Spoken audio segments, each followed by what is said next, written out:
اب نماز عید کا مختصر طریقہ سماعت فرما لیں کہ جب آپ امام صاحب کے پیچھے مثلا کھڑے ہو گئے، اس میں اقامت وغیرہ تو ہوتی نہیں، براہ راست کھڑا ہونا ہوتا ہے۔ اور یہ بھی یاد رکھیں کہ عید میں خطبہ عید کی نماز کے بعد ہوتا ہے، جمعہ میں پہلے ہوتا ہے اور عید میں عید کی نماز کے بعد ہوتا ہے۔ لہذا سب کھڑے ہوں گے، صف وغیرہ سیدھی کریں، اس کے بعد نیت کریں گے۔ نیت اس طرح کریں گے کہ نیت کرتا ہوں 2 رکعت نماز عید الفطر واجب 7 زائد 6 تکبیروں کے، واسطے اللہ تعالیٰ کے، منہ میرے قبلہ شریف کی طرف، پیچھے اس امام کے۔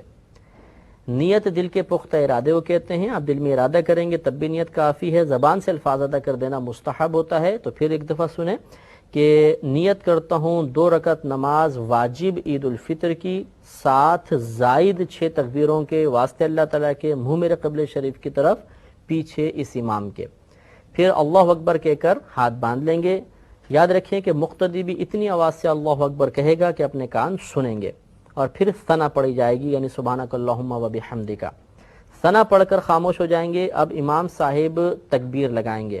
پہلے ایک تکبیر لگے گی، اللہ اکبر کہہ کر ہاتھ چھوڑ دیں گے، ہمیں بھی تکبیر لگانی ہے، ہاتھ چھوڑ دینے ہیں۔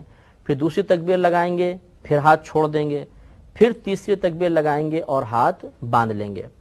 گویا کہ یہاں تک 4 تکبیریں ہوئیں۔ پہلی تکبیر جب ہم نے لگائی تو اس کے بعد ثنا پڑھی، پھر دوسری اور تیسری تکبیر لگا کر ہاتھ چھوڑ دیے، چوتھی تکبیر میں ہم نے پھر ہاتھ باندھے، یعنی چوتھی تکبیر کے بعد ہاتھ باندھ لیے۔ اب الحمد شریف ہوگی، سورت پڑھی جائے گی، رکوع سجود ہوگا۔ اگلی رکعت کے لیے امام صاحب کھڑے ہوں گے۔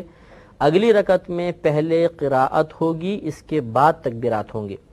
اب امام صاحب قراءت کریں گے، الحمد پڑھی، سورت پڑھی۔ اب 3 لگاتار تکبیریں ہوں گی، اور ان تینوں تکبیروں میں کانوں تک ہاتھ اٹھا کر چھوڑ دینا ہے، رکوع میں نہیں جانا۔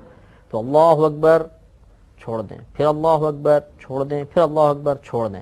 اب جب چوتھی تکبیر امام صاحب لگائیں گے تو اس چوتھی تکبیر میں بغیر ہاتھ اٹھائے رکوع میں چلے جائیں گے، اور پھر رکوع میں چلے گئے، اس کے بعد پوری نماز مکمل کر لیں۔ تو اسی لیے ہم نے نیت میں یہ الفاظ ہم ادا کرتے ہیں کہ 7 زائد 6 تکبیروں کے، اس میں 6 تکبیریں زائد لگتی ہیں۔ چنانچہ پھر ایک دفعہ سماعت فرمائیں کہ پہلے ہمیں تکبیر لگانی ہے، اس کے بعد ثنا پڑھنی ہے، پھر لگاتار 2 تکبیروں میں کانوں تک ہاتھ اٹھا کر چھوڑ دینا ہے، اس کے بعد ایک اور تکبیر لگانی ہے، اس کے بعد ہاتھ باندھ لیں گے، پھر قراءت ہوگی، رکوع ہوگا، سجود ہوں گے۔ اگلی رکعت میں پہلے قراءت ہوگی، اس کے بعد 3 لگاتار تکبیرات ہوں گی، اور اس میں کانوں تک ہاتھ اٹھا کر چھوڑنا ہے۔